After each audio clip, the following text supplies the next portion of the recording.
Today is July 23rd, 2017. The time is 6 p.m.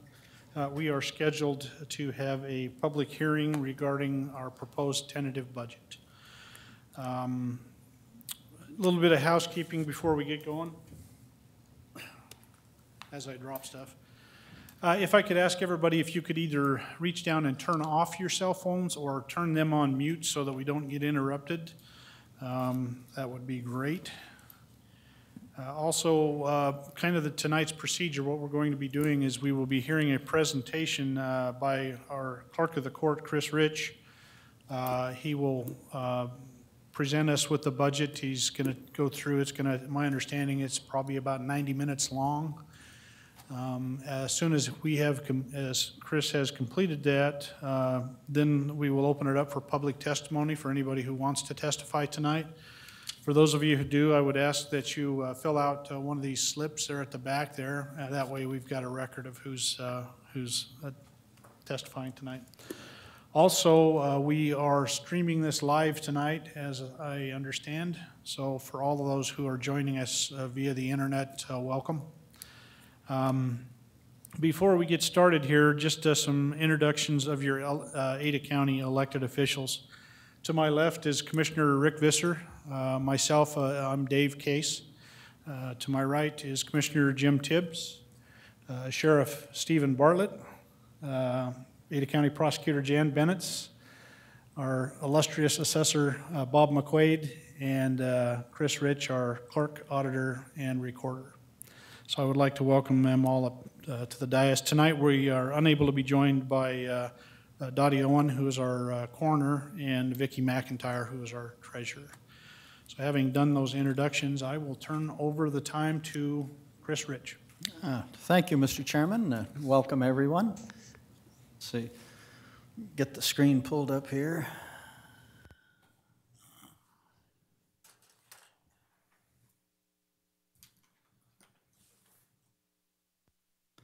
There we go. Well, tonight's budget process really began back in March. Back then, we sent out the budget packets to all the departments. April, we did some preliminary reviews and submissions. May, budget packets were sent to the auditor's office. And in June, we had departmental presentations where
moving, and maybe in the middle we can take a little break.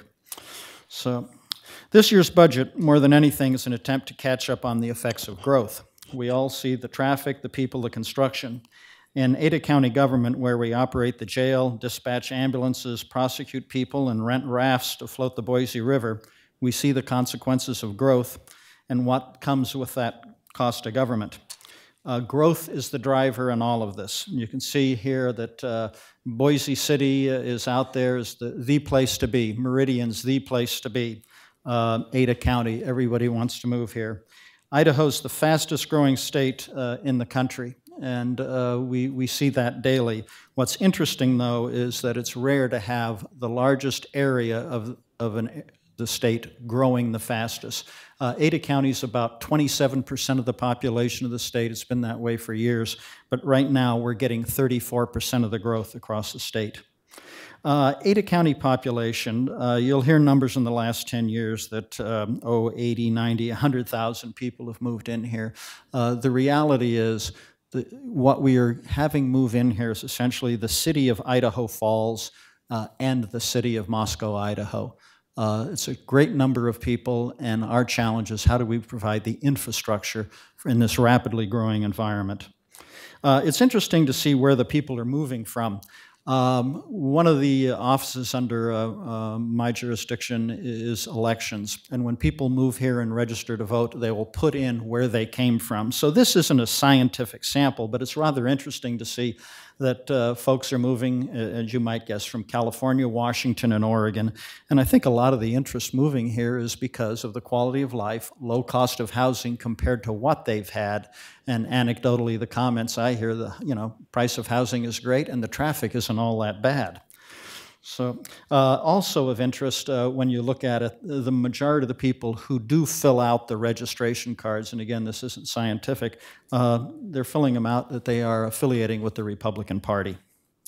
So where are these people moving to in Ada County? If you look at this, the bubble chart, they're moving into the west end of the county, and the darker the colors, the tan and the brown, indicate the heaviest concentration. So that's in Eagle, Meridian, and unincorporated Ada County. So every time a house moves here, we're basically gaining maybe 2 cars and 2.5 people, just as a rule of thumb. So the people are here, and Ada County has to deal with the consequences of it.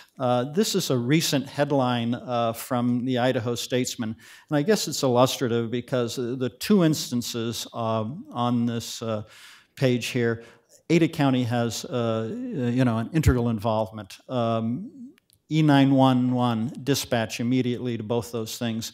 Emergency medical services is dispatched out. The sheriff's personnel can be involved. The jail certainly is. The prosecutor gets involved, the public defender, the clerk of the court operations, the trial court administrator, the marshal's office, juries are going to be involved, the coroner. Even the treasurer's office might get involved if one of the decedents in these matters didn't have anyone to administer their estate. I think the only one that gets away with anything here is the assessor, Bob McQuaid. So just a little recap. The next slide, we've got the folks who have contributed to this budget, and you can see here the range of responsibilities they have in terms of the budgets as being presented. So, well, let's talk about the responsibilities that all of us have up here and the costs attended to it. And this is just a expense summary here. And it's more or less broken into categories, and it's so like judicial services, health and welfare. We're grouping common offices or departments together, and I'm going to sort of follow this format through the budget. In this line, the gold, or whatever you call that, gold-green color on top's 2019. And for instance, just in the very top line, general government, you see a growth there of some $24 million, and you say, oh my gosh. Well, out of that $24 million, about $15 million is for a parking garage, and we've saved that money over the last few years for that. And there's some other one-time expenses put in there, but we're going to get into the detail on that in just a minute. The revenue summary here shows where the dollars come from. And let's see, just looking at the bottom, you'll hear the term fund balance that we talk about. That's basically savings that we have. And savings, as I mentioned, are going to pay for the parking garage. In the little box labeled property taxes, let's see. Yeah, there's 3 categories in here. One is, you'll hear us talk about 3%, and that's a statutorily allowed amount. And generally, it's 3% increase above the last year's property taxes. The new construction roll really is bringing in taxes on new properties in the county that have never been before taxed. So when you saw that bubble chart with all the properties, those are now being brought in with the new construction roll. Foregone, which is a topic of debate, represents property taxes that were not levied in previous years but can be subsequently levied for. So when boards decided not to levy the full amount of the 3% of the new construction roll a few years ago, subsequent or later boards can levy for those past foregone taxes. And the board's going to meet tomorrow to decide whether they will levy $3 million of foregone taxes or not. That won't be decided this evening. I believe that'll be decided tomorrow. So a little budget summary here. This year's budget was about $252 million. The one that I'm presenting this evening is $282 million. That's up $30 million. If we just look at it from the 30,000-foot level, there's $15 million for a parking garage, $11.5 million for larger expenses and capital improvement projects, and I'll talk about them, and about $15.6 for personnel. So the budget increase really falls into those three categories. So let's start talking about the parking garage. $15 million is budgeted in a capital projects construction fund to build a parking garage on Myrtle Street between 2nd and 3rd Streets. It's the largest single item in this proposed budget. It will contain approximately 400 to 450 parking spaces to address the county's urgent parking needs. The funds, as I mentioned, to pay for this have been saved over the last few years. The courthouse complex has a critical need for public and employee parking.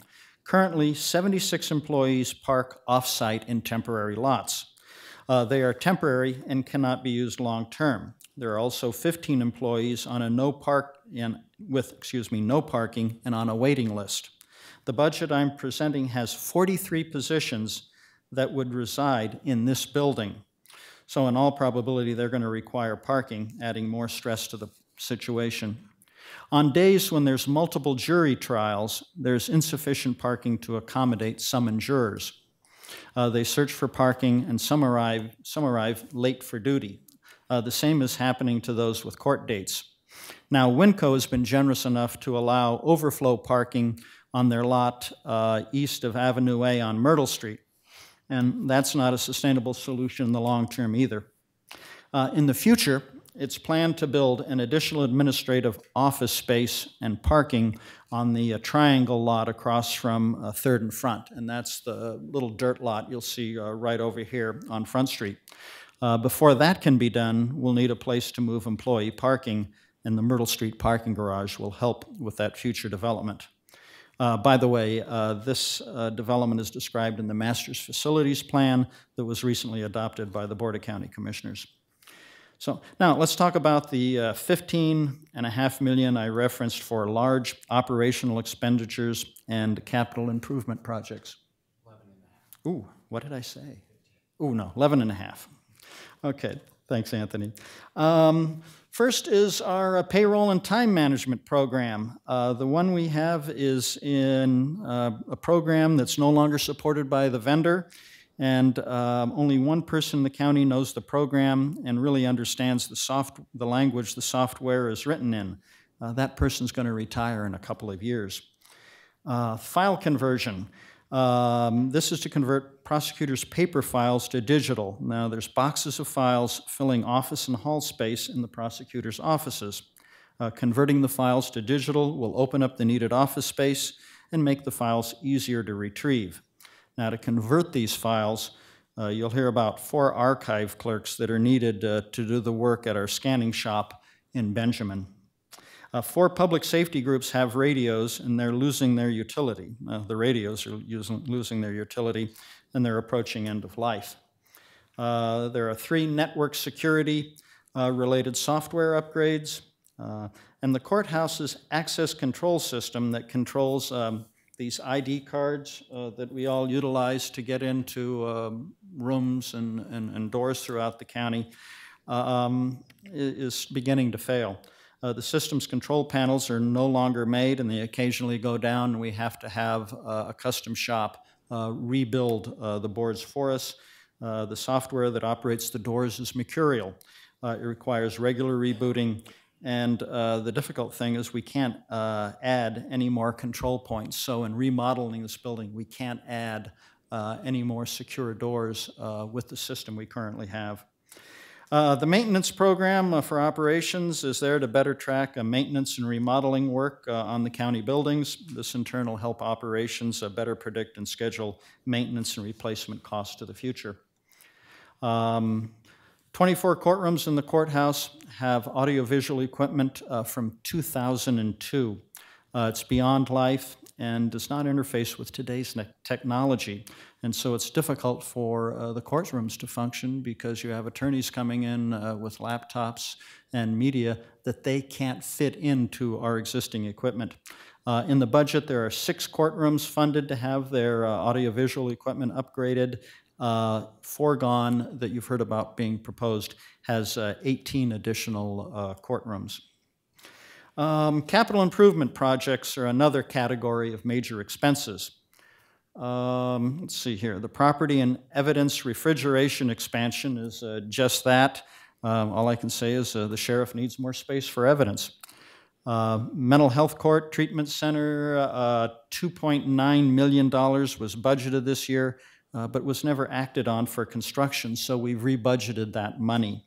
The fund that pays for this project comes from specialty court user fees, not tax dollars. Let's skip down to the courtroom addition. A new courtroom addition is needed because there are 24 courtrooms and 31 judges. The math for scheduling court doesn't work out. In fact, this room, the public hearing room, is used weekly for court. We don't currently have enough courtrooms, and the problem's only going to get worse because 3 judges, that's 3 more judges, are going to be assigned to Ada County in FY20. So coming out of our budget deliberations, this was back in June, there was $1.6 million for the courtroom to be funded by savings. Commissioner Tibbs felt that the use of foregone was suitable to pay for the courtroom. A hearing on foregone was held last Tuesday, and the board, as I said, will make a decision on the use of foregone tomorrow at their open business meeting at 9 o'clock. But anyhow, the budget was put together with the use of foregone in it, and that's the budget I'm presenting right now. So if the board chooses to use foregone, the courtroom will be funded. In the event the board decides not to use foregone, it is my hope that they will keep it in the budget and pay for it with savings as contemplating during our deliberations back in June. Another item being considered to be funded by foregone is nearly $1 million to purchase land near the jail and the public safety complex. That's basically the sheriff's operation for future expansion purposes. So that's it for the parking garage and the major projects. Now we'll get down to the $15.6 million for personnel. Okay.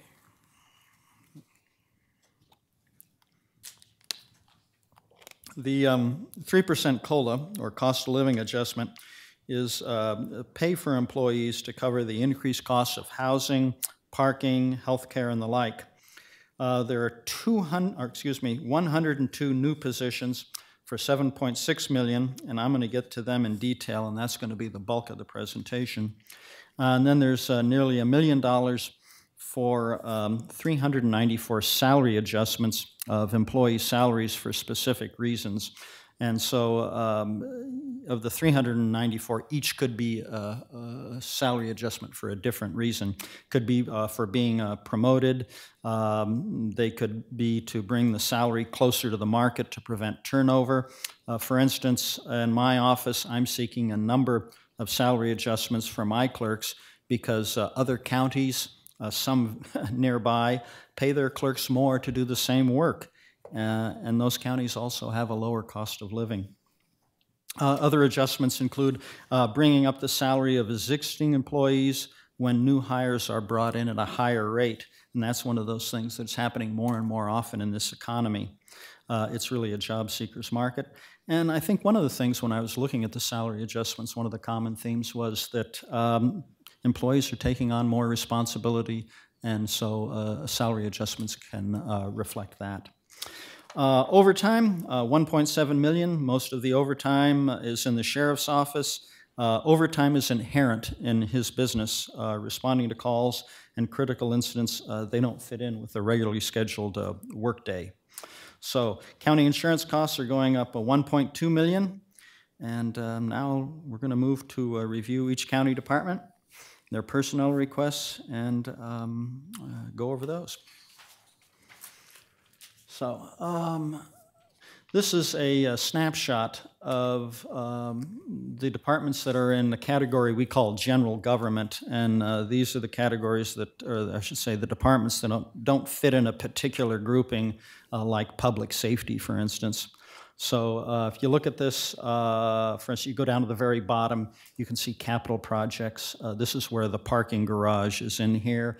If you look under the heading general, a lot of the expenses for the larger projects that I just went over, they're budgeted in there, and those are one-time expenses. Let's start off at the top with development services. Development Services has 5 divisions that provide a variety of services, and they're directly related to growth in Ada County. And as I mentioned, growth is not just driving the overall budget, but particularly Development Services budget and their need for personnel. Development Services has a leading role in the construction boom we're experiencing. There's a shortage of an educated and trained workforce in the building industry, and this has led to an extreme level of competition between the private sector and the government, particularly in Ada County. Development Services has trouble keeping existing staff, and to compound matters, the department needs additional personnel to keep up with the development in the valley. For the most part, Development Services is self-funded through fees from the building community. The building division ensures building plans and structures are in accordance with the Uniform Building Code, and to cover this growth, the division is seeking 2 positions. They're seeking a plans examiner to review building plans to ensure conformance with the International Building Code. The position also does building inspections. Planning and building specialist applications have increased to such a volume that an additional position is needed to take applications and schedule inspections. The Community Planning Division reviews development proposals for compliance with the county's zoning ordinance, and this division is seeking an assistant planner. This position will help address the additional workload that the Planning Division is experiencing. You can see that P&Z applications are up at record levels, and the planner will assist with filing, conducting property research, assisting with public records requests and applications. Engineering and surveying reviews plans for proposed developments and certifies all subdivisions and condominium plats. Plats received are at record levels. The division also regulates FEMA flood regulation, reviews grading and drainage plans, and reviews development proposals. And to keep up with the workload volumes, the division is seeking 2 surveying engineer technicians. These positions will review final plats that come in from all 6 cities in the county, as well as unincorporated Ada County. They will handle internal surveying needs and for legal descriptions and records of survey. The Strategic Planning Division administers the county's capital investment program, implements the Ada County Comprehensive Plan objectives, and the Permitting Division receives applications from the public for other divisions and issues permits. Let's talk about the Assessor's Office. It's composed of 3 divisions: administration, ad valorem, and motor vehicle. Administration encompasses the executive functions of the Assessor's Office, as well as serving the public at walk-up counters, processing address updates, homeowners exemptions, and property tax reduction applications. The Motor Vehicles Division acts as an agent for the Idaho Department of Transportation in processing vehicle registration, licenses, and titles. 2 motor vehicle clerks are requested. The Star office only has 1 clerk on site.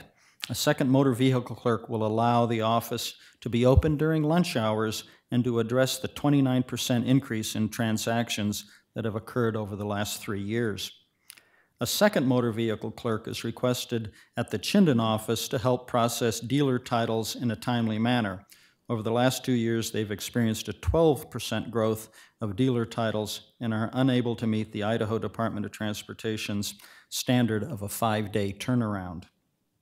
Ad valorem, or appraisal, is responsible for the annual assessment of all real estate and personal property in Ada County.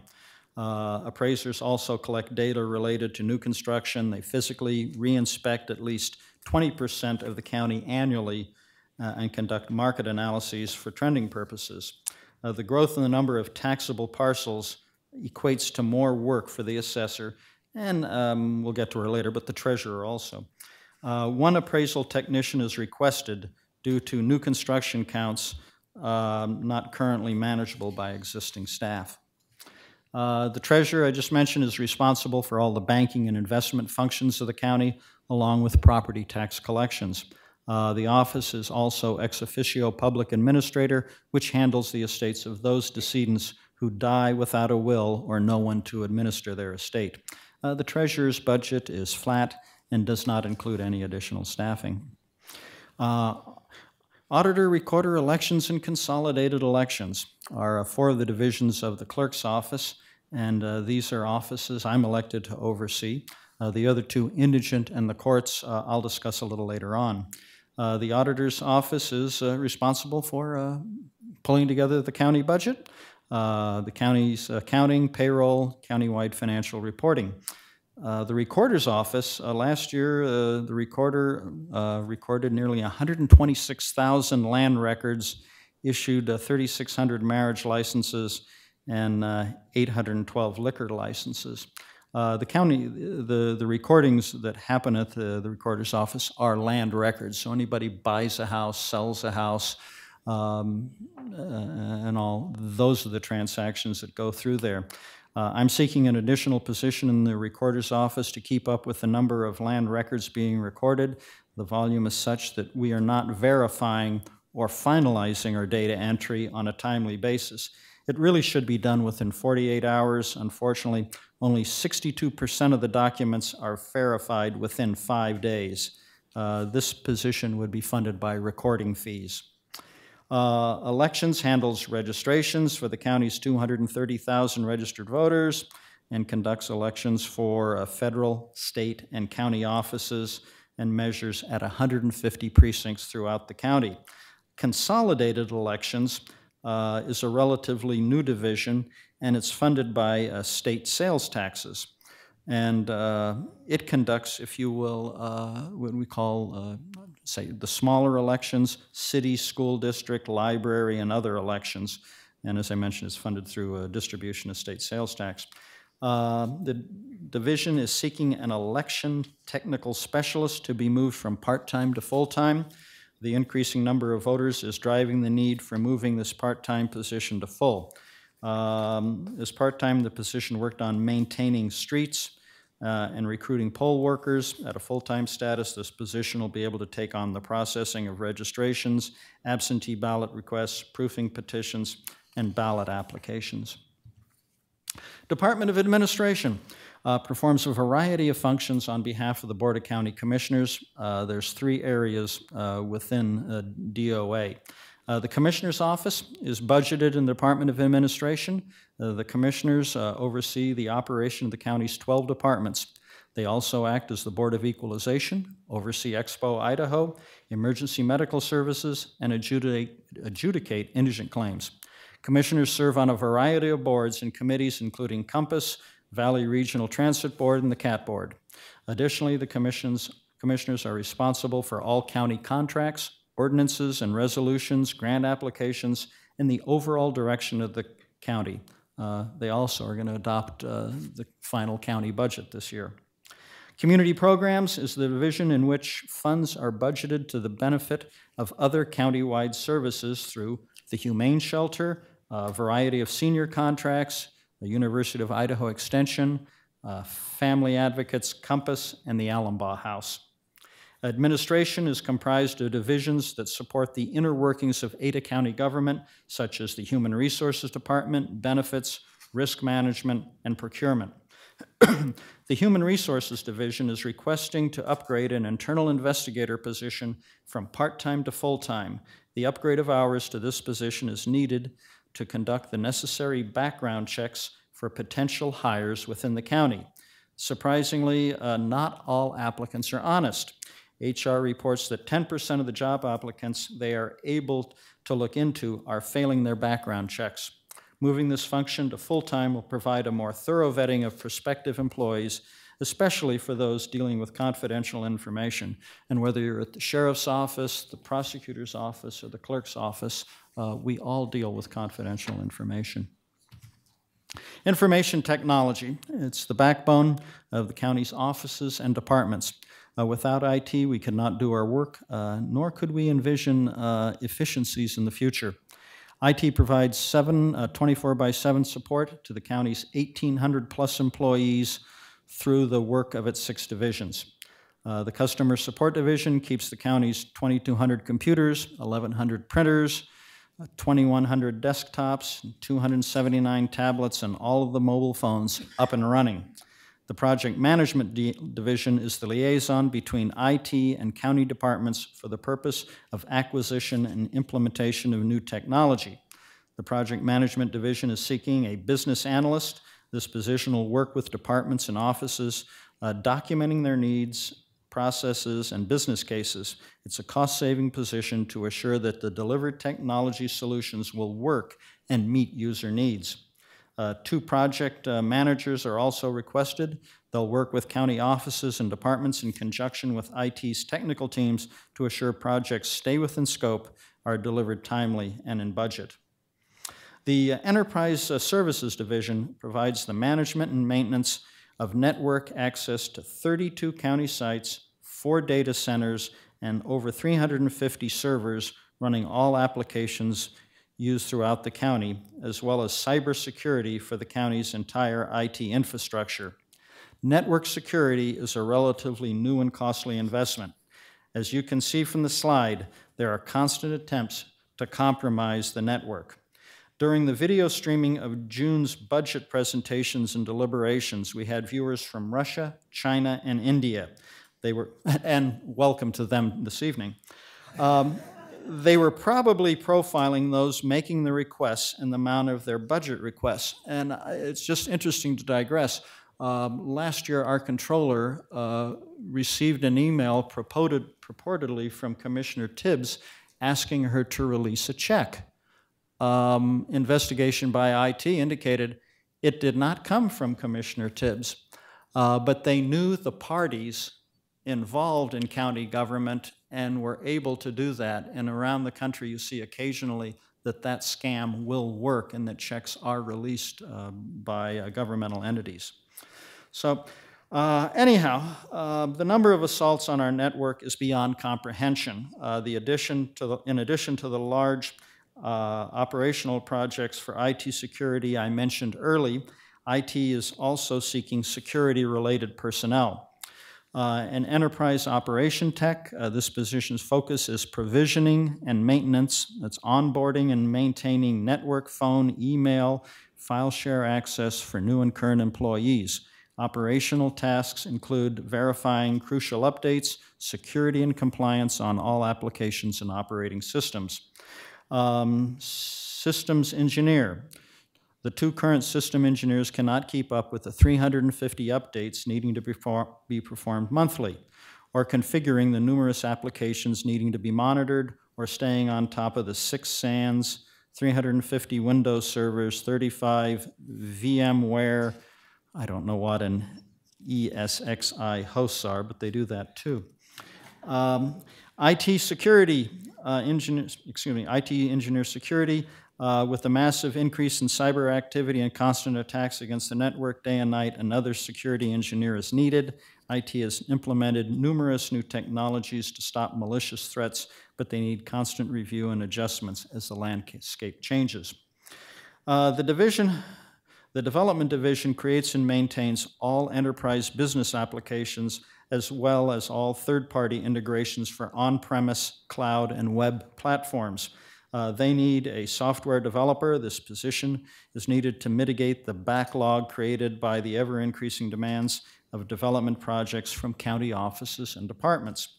Again, this is how we gain our efficiencies. Web Developer 2, this position is needed to help address the increasing complexity and volume of web application security maintenance, as well as routing software upgrades. The GIS division continues to expand in response to increased demand for geospatial applications and data. GIS Systems Administrator, this position will be responsible for the server side of the GIS infrastructure, including spatial database maintenance and optimization, enterprise software administration and updates, web portal content, and permissions management. GIS Developer 2, this position will expand the GIS development team's capabilities by adding an intermediate level programmer. This position is needed to address the growing number of GIS-based development projects, as well as implementing department and team development standards. Lastly, the Business Operation Divisions oversees the procurement of all county hardware, software, and maintenance. They also manage the county's software licenses for compliance with all vendors. Operations. It's the department that keeps the jail, morgue, courthouse, and the county's 23 other buildings up and running. That's over 1.3 million square feet of maintenance, and that doesn't include parking lots. They also oversee all capital building projects, property leases, site certifications, and facilities compliance issues. The Operations Department pays most of the county's utility expenses, manages the energy conservation plan, the county's parking and alternative transportation program, and provides for the county's mail and distribution service. Operations also oversees billing services and, as of now, oversees solid waste operation, and that's going to be spun off in the new fiscal year to become a standalone department. The Operations Department is seeking 4 additional personnel to keep up with the maintenance of county facilities and projects. A construction manager is needed for operations to oversee county construction projects. Currently, there are 17 such projects going on throughout the county. Roofing is a big one, with projects at the jail, juvenile, and Expo, Idaho.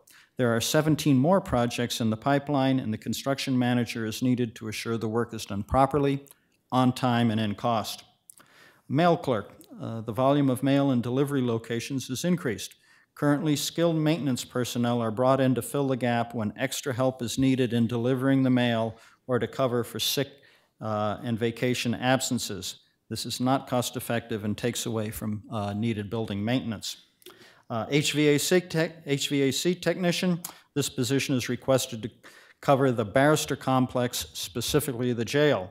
The jail is 24/7, 365 operation. Mechanical systems must function at all times.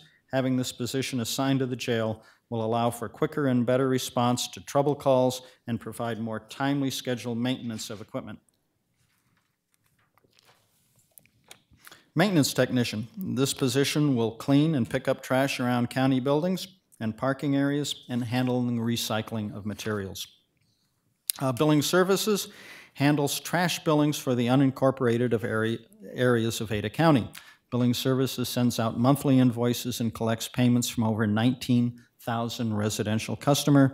In turn, those payments pay the contractor and related costs. The increase in the number of accounts this year and their accompanying increase in tipping fees, along with a CPI increase in the hauler's contract, account for the nearly $700,000 increase in this budget. General is the catch-all division in the catch-all category. It is overseen by the commissioners. General contains projects or programs that benefit the entire county, such as outside attorney fees, postage, unemployment insurance, and the county contingency. Some of the major projects I described in the beginning of this presentation are also budgeted in general and responsible for its growth. Capital projects, I talked about this in the parking garage earlier, that it was paid for with savings. This concludes the departments in the general government category. I'm probably about, Mr. Chairman, 40 to 45% through. Might be a good time if you wanted to take a break. If not, I can keep going. Why don't we take about a 10-minute break, give everybody a chance to stretch your legs, and we'll reconvene at 6:50? Okay. Okay, we'll be in recess till 6:50. Thank you.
Again, just a reminder, if you could either turn off or mute your phones, appreciate it.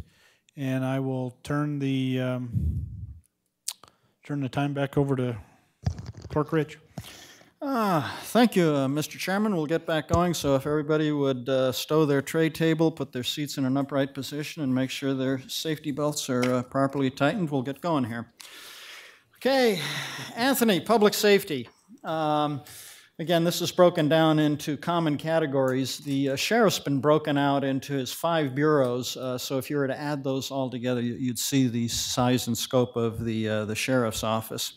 At the end of the spectrum from the sheriff, if you go down to the very bottom of this slide, we've got smaller operations, emergency management, and court monitoring.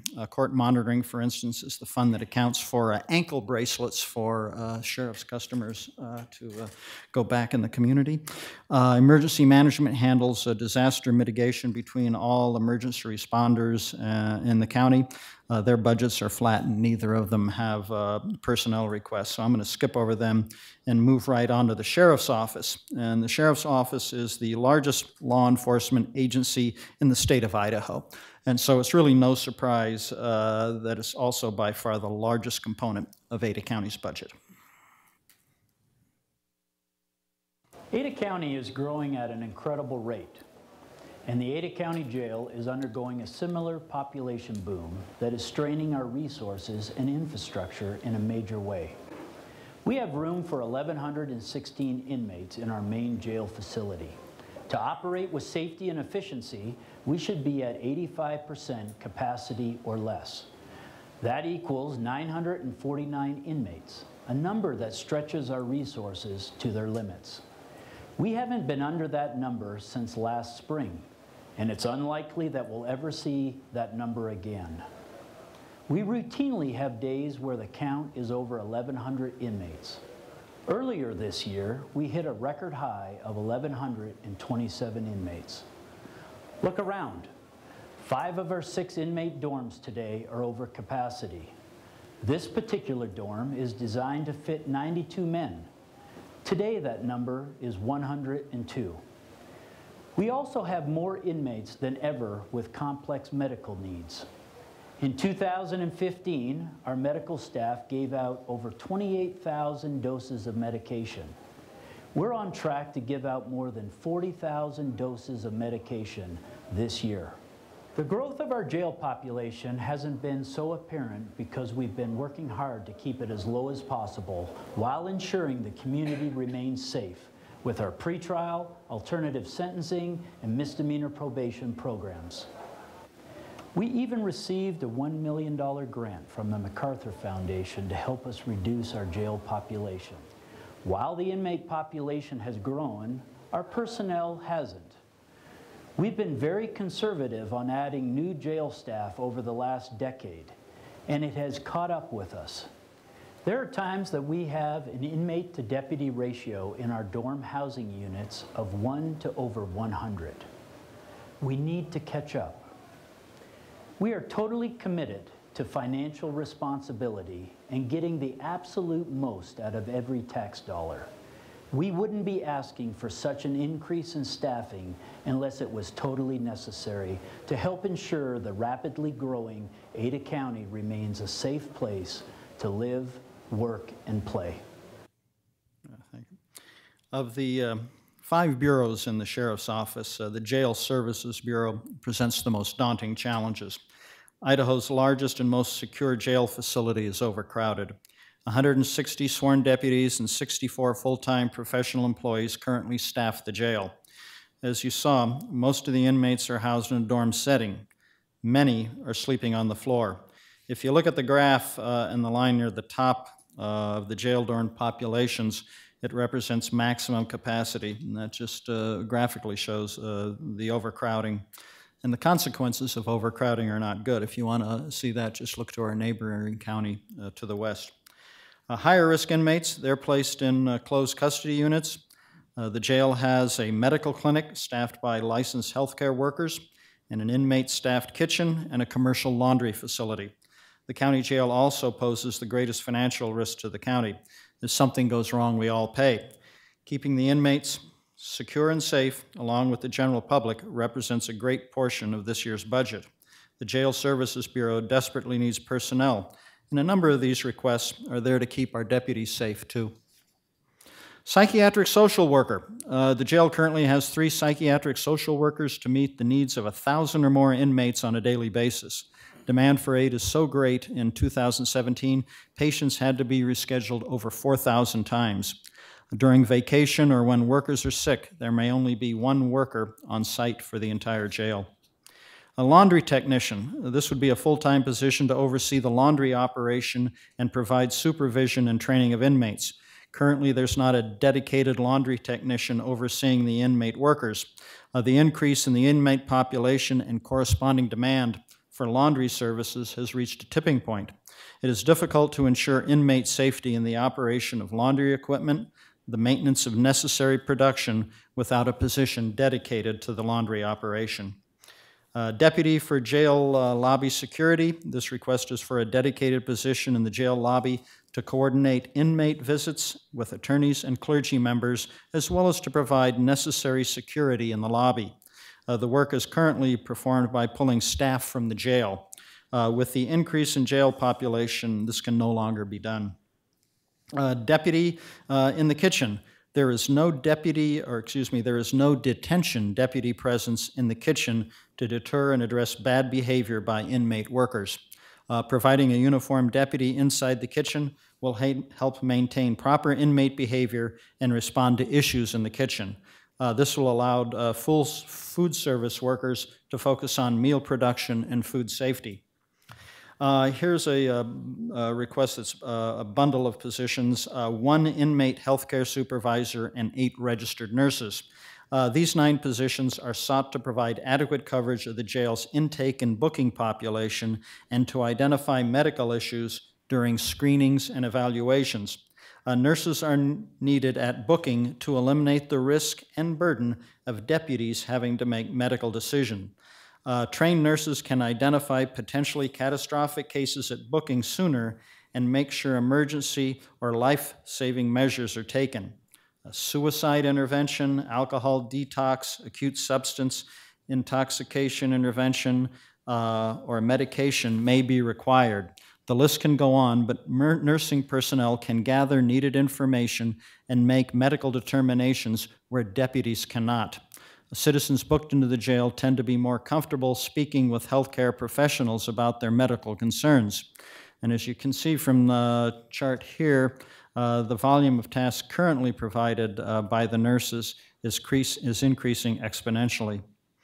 2 deputies for the health services unit are also needed.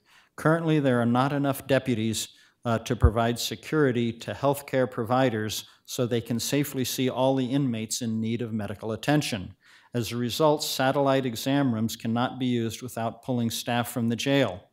The addition of these 2 positions will result in more inmates being seen, provide better health care, and reduce legal actions. 2 security control specialists. They're needed to coordinate all movement to and from different areas of the jail, respond to intercom and radio traffic, and keep a watchful eye on all security cameras in and around the facility.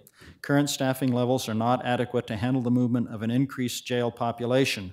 Additional staff will allow for security control to remain open longer in the day and provide a second person during the busiest times to help track inmate movement. 8 housing deputies and 2 housing sergeants.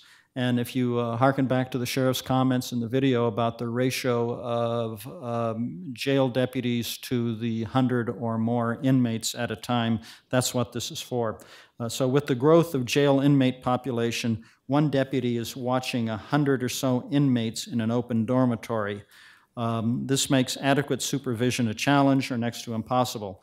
These deputies would spend, these additional 10 deputies would spend their shift monitoring the needs of multiple dorms. They would ensure timely inmate well-being checks, bunk safety searches. They'd escort inmates to and from appointments and be able to respond to disruptions or emergencies in the inmate housing area. The Court Services Bureau has 36 sworn deputies and 58 full-time professional employees. They manage a variety of public safety programs in concert with the Jail Services Bureau, including alternative sentencing, misdemeanor probation, pretrial services, and inmate transport. The employee training and civil service units are also a part of the Court Services Bureau. They're requesting 6 positions. 2 are sought for the training division to reduce county liability through training. These positions will maintain overall training consistency and standards of curriculum, ensure instructor consistency, reduce instructor overtime costs, and increase the availability and frequency of training. 3 transport deputies. The addition of a 5th problem-solving court has increased the workload beyond that what a single deputy can effectively handle. The volume of inmates needing transport is also growing. Transports increased from 16,077 in 2013 to 20,017. Transport deputies are also needed to stage inmates for video preliminary hearings. Speaking of video, a video court requires a deputy to safely move inmates within the jail. A dedicated video court deputy will eliminate the need to pull a transport deputy from their normal duties. Police Services Bureau has 135 commissioned deputies and supervisors who provide direct police services to all unincorporated areas of Ada County and the cities of Cuna, Star, and Eagle. Deputies protect 1,164 square miles of land and patrol more than 2,124 miles of roads in Ada County.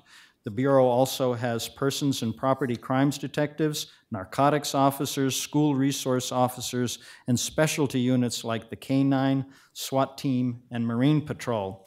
And you can see from the slide, response times are exceeding the sheriff's 5-minute target. 2 deputies are sought for North Ada County. Currently, the Sheriff's Office has a total of 5 deputies and 1 sergeant assigned to patrol all unincorporated area of Ada County north of I-84 in a 24-hour period. These deputies regularly respond to remote locations such as Bogus Basin Road, Highways 16, 55, and 21, leaving little or no coverage in the most populated areas of North Ada County. The addition of 2 deputies to North County will not fix the issue in the area, but it will help manage day-to-day calls through increased patrols. A deputy for crash reconstruction is requested to aid a 3rd reconstructionist, is to add a 3rd reconstructionist to the Sheriff's Traffic Reconstruction Unit. This position would assist in the increasing number of fatal crash investigations and near-fatal crash investigations in Meridian, Garden City, Star, Cuna, Eagle, and unincorporated Ada County.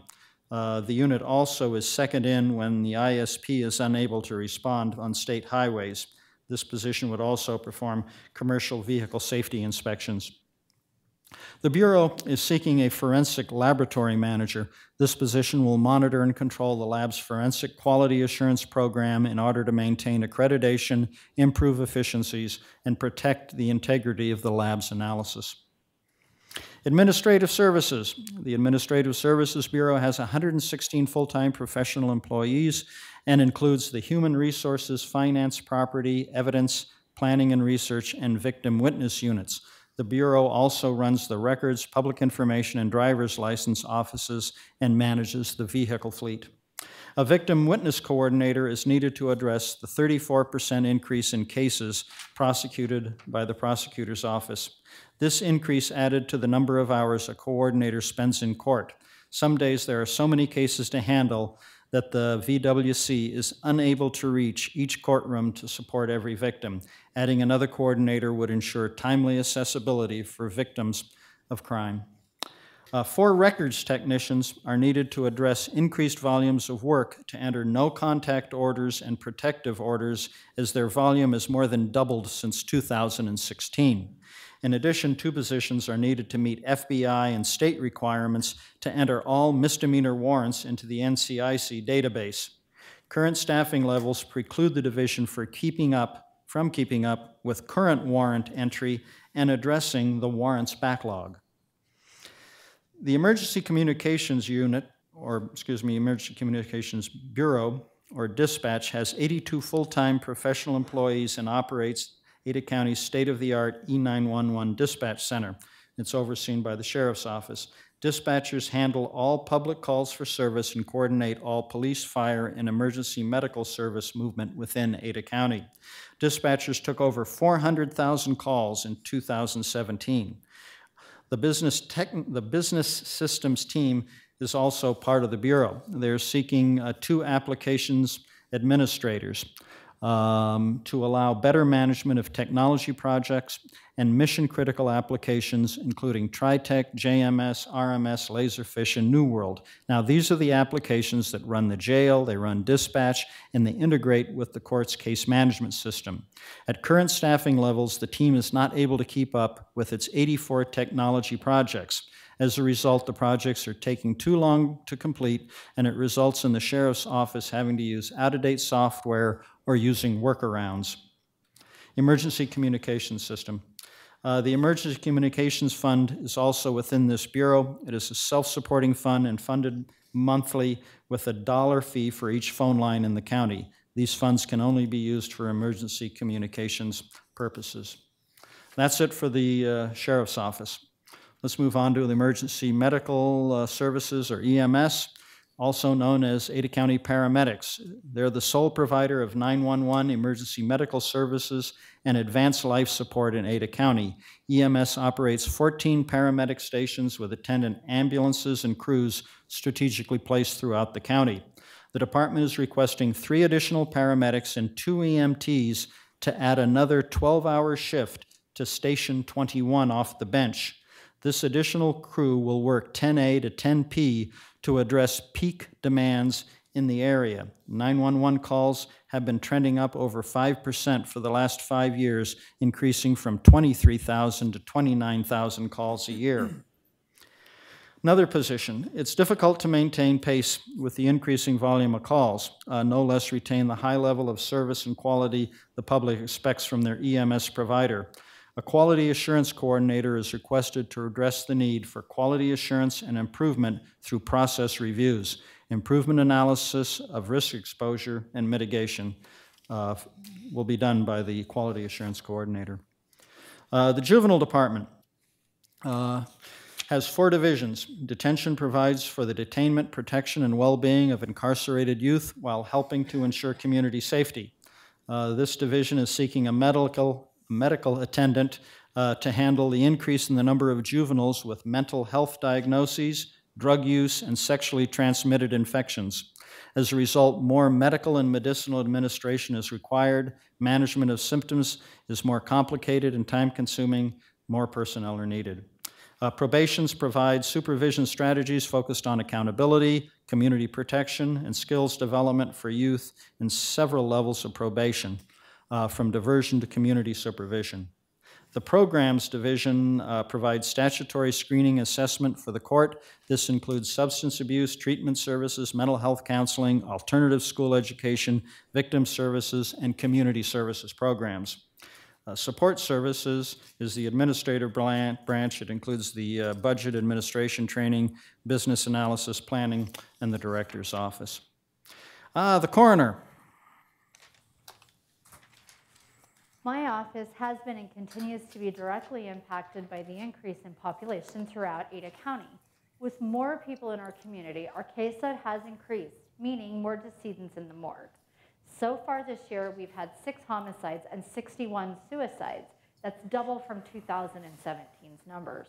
Opioid deaths continue to be on the rise on a weekly basis.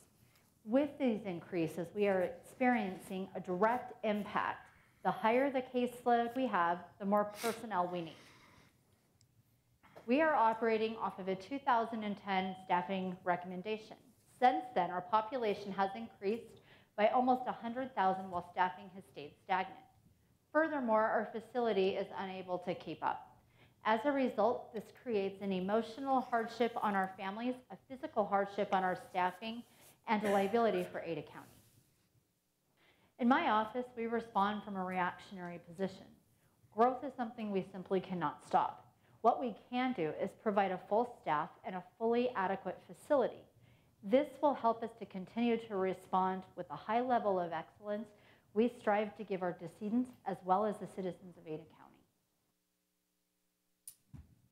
Yeah, the coroner's job is to investigate, determine and certify cause and manner of death, including death resulting from natural causes, accidental death, homicide, and suicide.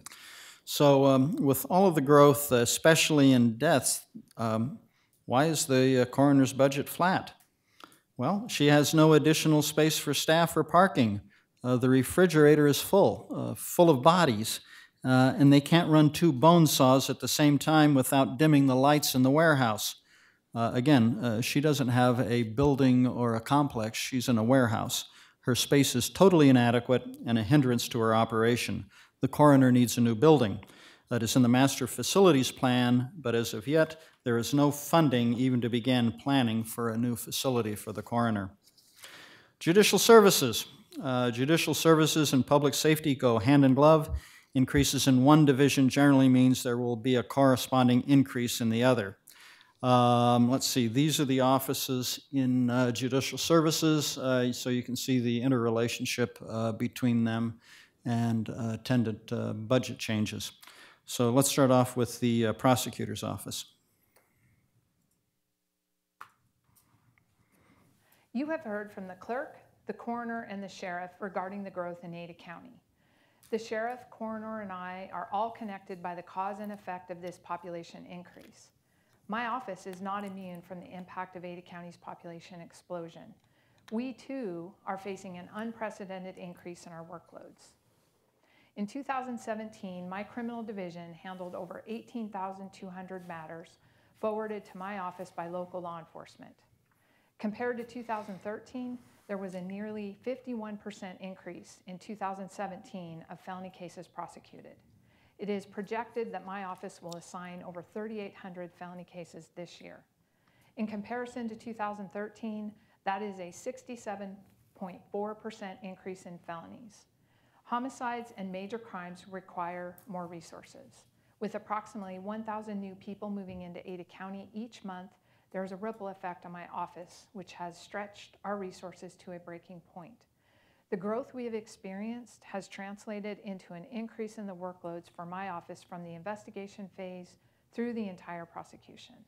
My office provides on-call support to our local law enforcement 24/7, 365 in order to ensure police officers and sheriff's deputies receive the assistance they need to do their jobs.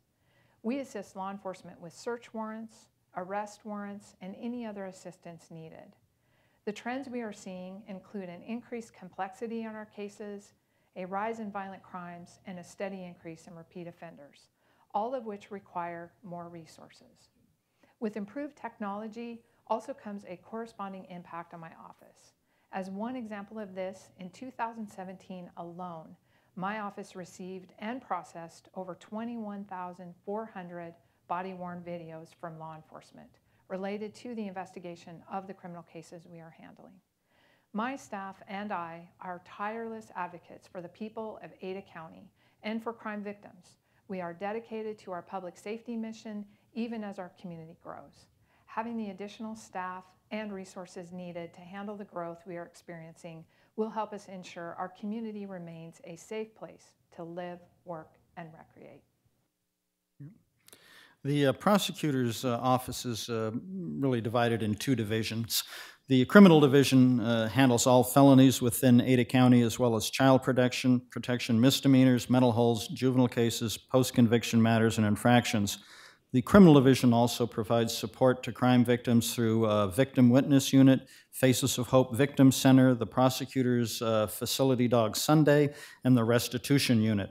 The civil unit defends the county, provides legal advice to county officials, and is engaged in a wide spectrum of government and civil practice, including litigation on behalf of Ada County and representing Ada County elected officials and departments. The office is seeking 2 magistrate attorneys to address the growth of felonies in Ada County. Now bear with me. The prosecutor had to move 2 attorneys from prosecuting misdemeanors to felony crimes. To bring the magistrate division back to full strength, 2 attorneys will need to be hired.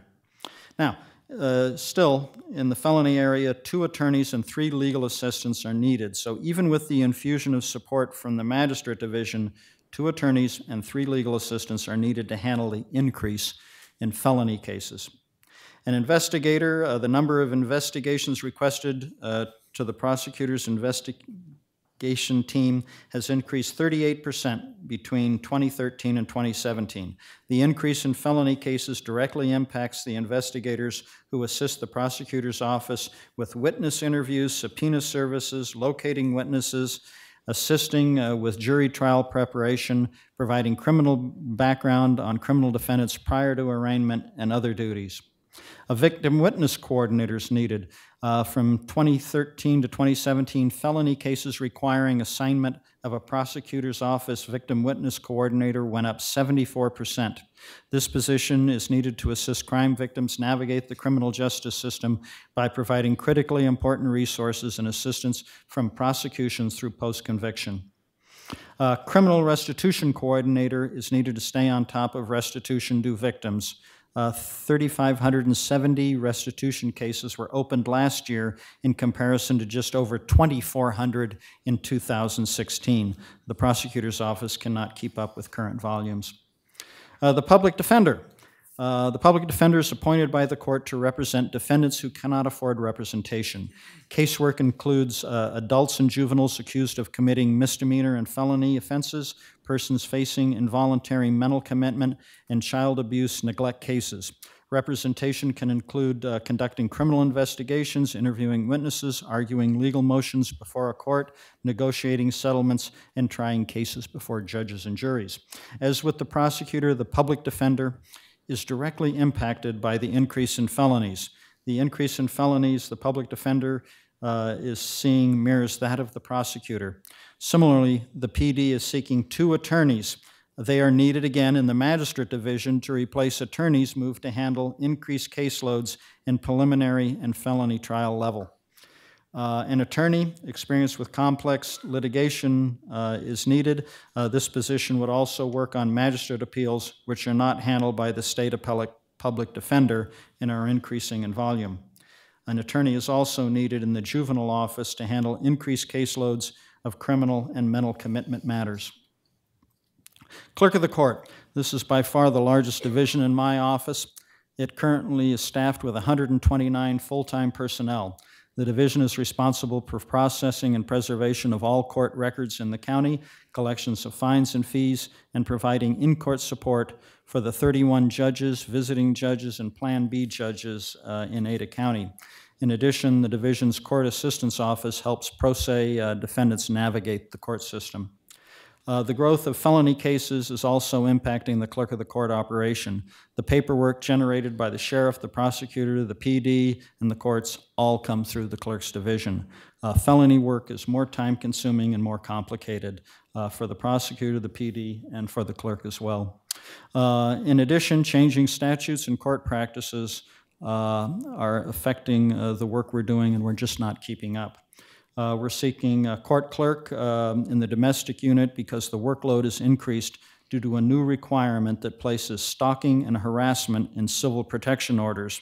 This has significantly increased the time and effort needed to address these cases and is taking time away from other domestic duties. 4 court clerk 3s are sought to handle the increased workloads generated by the Supreme Court's requirement that judges be on the record in the courtroom as opposed to meeting in their chambers. These clerks will operate in a support function to allow in-court clerks now on the record to fully support the judges in the courtroom. Also, with our new case management software, there's an increased workload coming out of the courtroom that these positions would perform. 1 court clerk 3 is needed in the court assistance office. This is a high-volume office providing self-help resources, tools, and paperwork for people who want to represent themselves in court or who cannot afford an attorney. 3 in-court clerks are also requested to handle the additional work created by changes to our processes as a result of the new case management software. Recent changes in specialty court operations and recent Supreme Court directives have also generated additional work. As an aside, these new positions would also allow for current in-court clerks to actually be sick or take leave. This is because staffing has been so short, our in-court clerks in good conscience didn't feel they could leave. 4 archive clerks are sought to scan prosecutor files from their paper format to digital. This is part of the file conversion program I mentioned early in large operational expenses. The personnel to perform the work would be resident in the clerk's office where we have an existing operation. Trial court administrator. The TCA is responsible for managing the non-judicial activities and programs of the 4th Judicial District Court, including Ada, Boise, Elmore, and Valley counties. In Ada County, court programs include problem-solving courts, family court services, civil and small claims mediation, language access services, the marshal's office, petit and grand jury service, or petite? Which is that, petite or petit? Petite, okay, petite or grand jury services, guardianship monitoring, and the transcript services. The TCA is seeking one position. This is for a guardianship home visitor to evaluate the well-being of vulnerable persons through home visits and by reviewing annual reports. At this time, the guardianship monitoring program consists of a paid coordinator, an administrative specialist, and 5 volunteers from the community. The volunteers present liability issues, requires significant screening, training, and monitoring. This position would eventually replace the volunteer program and provide for more thorough evaluations and be available when needed and reduce county liability. Drug court and mental health court. These are problem-solving courts supported through the use of user fees with no increase in personnel, and their budgets are relatively flat. This year, the $2.9 million was budgeted for the construction of a new drug and mental health court facility. That project was not acted on, and it's being rebudgeted for next year. These budgeted funds are also from user fees, not from taxes. Health and welfare. 2 departments are in health and welfare category: indigent services and public health. Public health budgets Ada County's proportionate share of a multi-county contribution to fund the Central District Health Department, and this is directed by Idaho Code 31862. Ada County's allocation for this year is set at $2,125,000. There are no positions in this division. Indigent service, this is a division of the clerk's office that provides limited and temporary assistance to Ada County residents for the payment of non-qualifying medical and medical expenses for those lacking financial means. All requests for assistance go through an extensive application, interview process, and verification process. The budget is up really to cover a potential increase in medical claims. I say potential due to the unknown situation revolving around Medicaid. So depending on the actions at the federal level or by the initiative Idahoans will vote on in November to expand Medicaid, we could see demand for indigent services go way up or drop like a rock. We just don't know where it's going to be, so we felt it would be prudent to add a few more dollars in there. $450,000 is also budgeted out of the indigent budget to assist with the Housing First initiative. No new positions are requested. Under culture and education, we have the Veterans Memorial. This is a repository for funds levied under Idaho Code 65-102 and 103, and this is to provide assistance in the maintenance, upkeep, and repair of servicemen's memorials in Ada County. $20,000 is provided directly to the Meridian American Legion post for this purpose. Recreation. Let's see here. Okay, so, Expo Idaho, or the fair, is responsible for putting on the Western Idaho Fair every 3rd week in August. Their interim events division manages all other activities on the fairgrounds, such as car shows, dog and cat shows, and other public events. The main expense for the fair are higher entertainment costs of $120,000 and roofing costs of $570,000. Expo Idaho is a self-supporting operation. The Parks Department. Parks oversees the operation and maintenance of Barber Park, several miles of the Greenbelt Pathway, the Oregon Trail Recreation Area, the Ada Eagle Bike Park, Hubbard Recreation Area, and Victory Wetlands. The Park Department is also involved with the management of the Ridge to Rivers Partnership, overseeing nearly 200 miles of multi-use recreational trails in the Boise foothills. Its budget is down because of one-time expenditure this year on the Greenbelt, and so that money is not carried forward into this year's budget. Waterways accounts for the installation, operation, and maintenance of over 100 recreational dock strings at 16 sites and 4 access ramps at Lucky Peak. They basically need a big truck to haul their boat around and their docks. Sanitation, weed, pest, and mosquito are interrelated departments with different funding sources, but they share the same management and administrative personnel. They're also co-located in the same building. Weed control enforces county noxious weed law and works to eliminate or control noxious weeds found within the county. They're seeking a noxious weed control coordinator to analyze field data, create reports, and land management plans. They would also coordinate research activities and support with management crew leads. This position is required due to the increased demand for enterprise services. One noxious weed control field technician is needed to lead the departments for higher weed control services and handle compliance issues surrounding noxious weed enforcement. For the last few years, noxious weed control has had to cancel over 200 work orders per year simply because there's more demand for the services than they can provide with the current number of technicians. And I believe both these positions are funded by a fee-for-service. Weed needs 2 ATVs and a truck. Pest extermination provides control services to landowners living within the district to manage gopher and rotchuck infestations that threaten agriculture or infrastructure on public and private property. Mosquito abatement provides mosquito surveillance, monitoring, and control of West Nile virus and other vector-borne diseases in Ada County. To solid waste management, also known as the landfill, it has over 2,700 acres off Siemens Gulch Road in Boise. The property includes 2 landfills, a household hazardous material collections facility, and a landfill gas collection system. Landfill gas from buried waste is converted into electricity and sold to Idaho Power. Solid waste budget is down compared to last year's because a $10 million expense for the North Ravine Cell 3 will be completed this year. The big news for the department really is they're restructuring and requesting a director of solid waste management.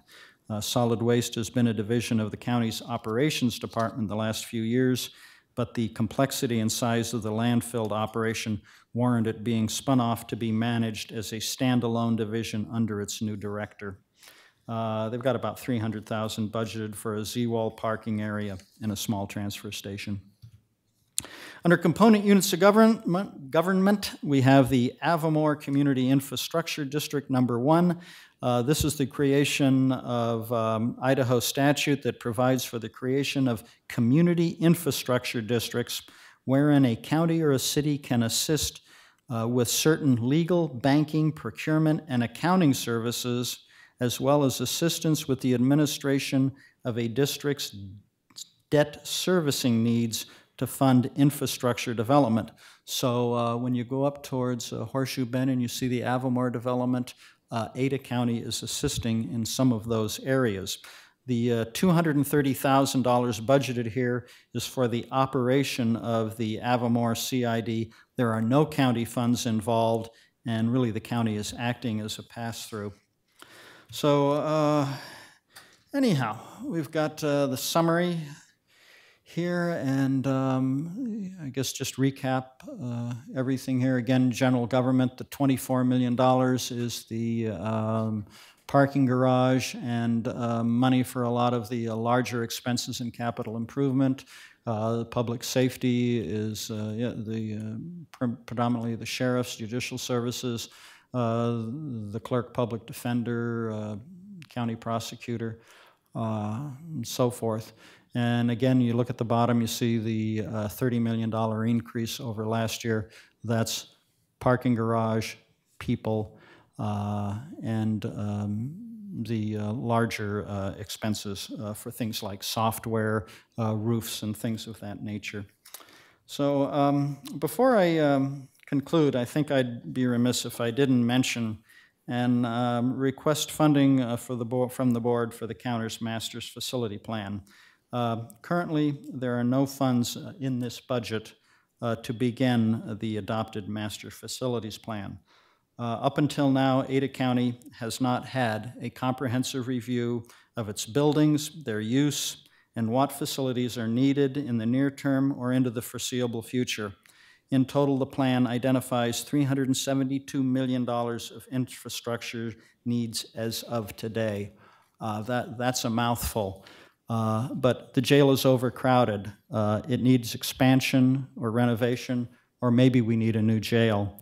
The coroner's in a warehouse that doesn't meet the needs of the public, properly deal with the deceased.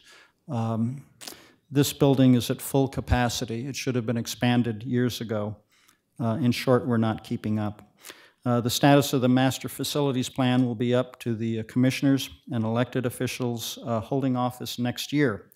But I think budgeting $300,000 towards that plan will give them the option, if they want to look at bond counsel and do the necessary things that one would have to do to begin to address our facility shortfall. If they choose not to use the money, they don't have to spend the money. But the needs, I don't think, are going to go away. It's like the old ad, you can pay me now, you can pay me later. So I think the $300,000 would be a good hedge on the future. Looking down the road, July 24th, that's tomorrow, BOCC, an open business meeting, 9 a.m. They're going to decide on foregone. That's $3 million. That'll determine whether we keep the audiovisual upgrades for the 18 courtrooms and nearly $1 million for future acquisition of property for jail expansion. Also, the disposition of the courtroom will be determined. July 31st, we will set a tentative budget. The term tentative just means just that, so at the 31st, the board will adopt a tentative budget, and from that point forward, it can't be increased. If they were to make any changes, they could only reduce it. August 14th is the date scheduled to adopt a final budget by resolution. That concludes my presentation, Mr. Chairman. Thank you, Chris. Very well done. Appreciate that. Well, now is the time, folks, for public testimony. If you would like to, those who have, if you want to testify, if you could fill out one of these slips for me so we have a record. But what we'll do is, if you come up to the front, just state your name, and we typically give individuals 3 minutes to testify. So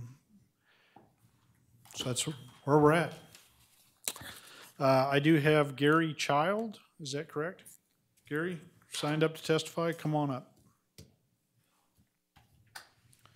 When you start seeing the red light flashing, that means your time's up, sir.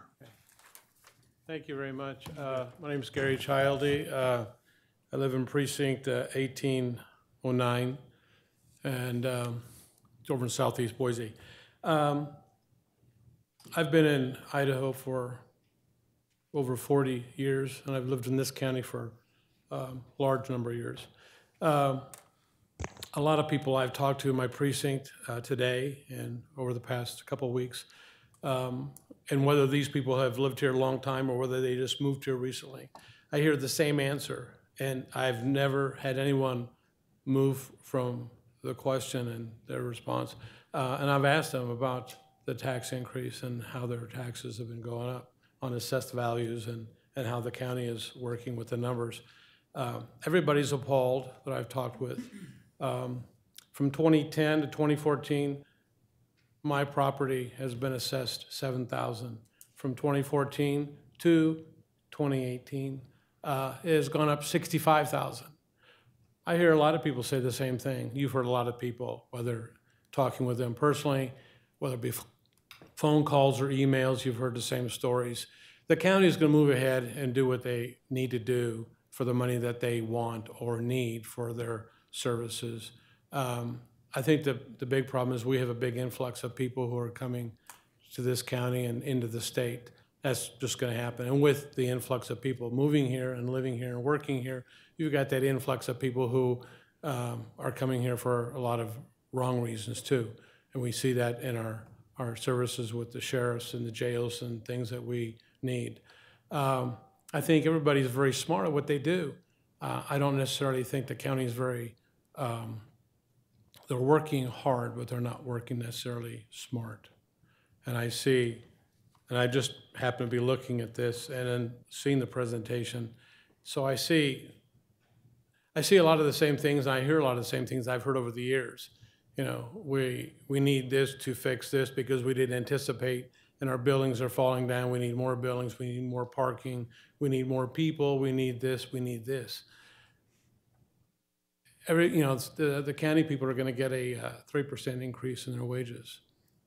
Last year in my Social Security, I got $19. And the year before that, I got, I think, 21. And then before that, it was like a 4-year period or such that I got nothing. So my cost of living is, what it is.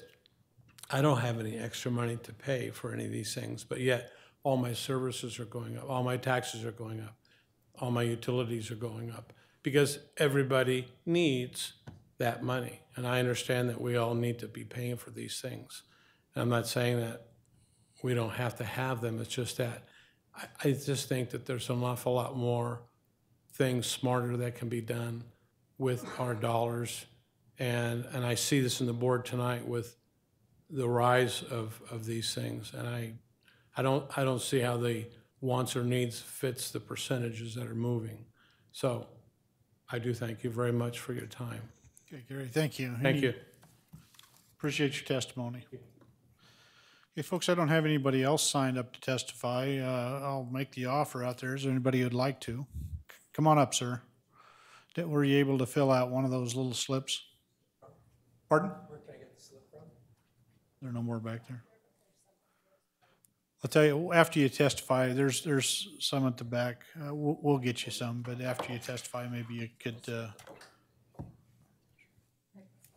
there might be some right there at the podium. Oh. So you can just fill it out and bring it up to Judy when you get done. If you just state your name for us and then go ahead. Rod Wickstrom from Star. Just a couple of quick questions. I was pleased to see on some of the budgets that most of the agencies were able to stay a few percentage points below their total budget, which is encouraging. Are you taking a new construction factor this year also in addition to the 3%? Yes, that was part of the presentation. I'm sorry, I came in a little bit late, okay. And then what would be helpful to people, as the gentleman kind of mentioned, but it's not your assessed value that causes your taxes to go up, but what's going to be budgeted. It would be helpful if the board could present an estimated change in our property taxes. Do you have an estimate? Because we're able to get new construction. Again, we're dealing with estimates. We're able to get new construction rolls from the assessor. We know what last year's total assessed values were. Taking your new budget, again, we're dealing with estimates. You have to put a budget together.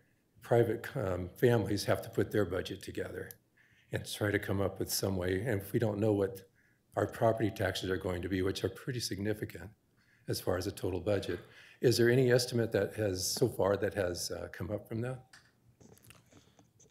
I believe, I'm going to wait for Chris here. I think there were some figures that were presented early on in the budget deliberation part of it. Kathleen, did you have? I don't remember exactly how much it was.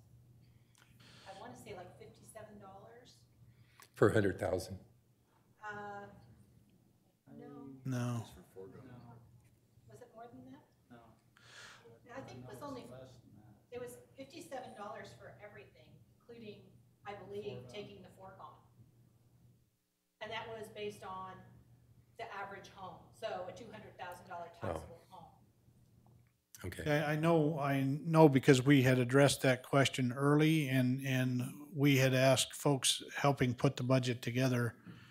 I specifically asked them, I want it put on what an average Ada County home's gonna buy, not $100,000, because then you have to go and, you know, multiply and, but, I do recall seeing those somewhere, and I just, Done as a, Paper I didn't bring today.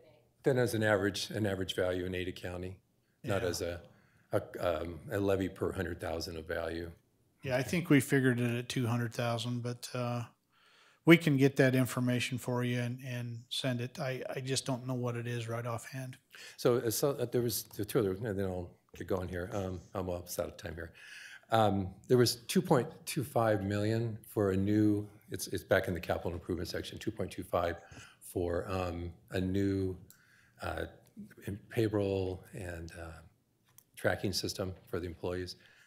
That seems like an awful lot of money. That seems like something that could be subcontracted out to many of the vendors that are out there. That's an awful lot for a software system. Yeah, and I can tell you, we had looked at all the options. The best option that we had for us was to purchase that system. What's- If I might, Mr. Chairman, let's see. Excuse me, if I may, Mr. Chairman. I think we have $1.8 million budgeted for our payroll system. The challenge with Ada County, we have roughly 1,800 employees. We have 3 distinctly different payroll systems. The sheriff has more or less payroll system. It's customized to his operation. The emergency medical unit has, if you will, a payroll system. Then there's one for the rest of employees. We are moving from a homegrown system to having to go to a third party out there. We have yet to go out for bid for it, and I think some of the things, and you're absolutely right, we'll be looking at whether we work on a subscription basis, which is by the click, or where you pay basically a service, number of employees per month, et cetera, or if we would buy something or not. So that's a budgeted amount. The final disposition of the type of program, I don't know. Okay, I was just looking at page 18 where it mentions the 2.25 million over 5 years. That would be based on the maintenance costs and based on the clicks. Yeah, the clerk auditor quarter. Chairman? Yeah. Go ahead, Kathleen. That was the original amount of the budget was 2.25, and then we cut 500,000 out of that. So what you're reading in the text is what the original amount was, but the requested budget amount is the 175 above. Okay. Yeah.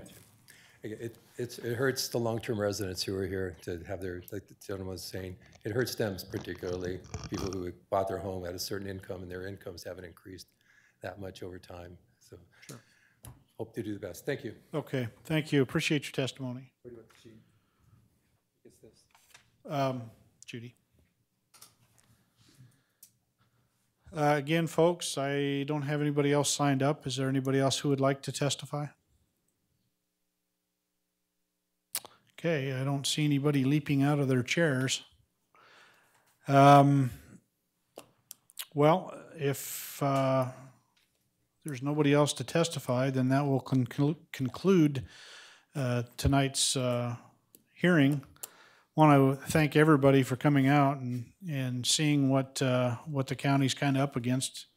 And as Chris pointed out, we've got those dates coming up that are key dates in making these decisions. We have not adopted a budget yet. This was the kind of the finalized presentation prior to the board starting to make some pretty tough decisions. So again, thank you all. Appreciate all the folks joining us on the internet, including the Russians. We will be in recess. Thank you.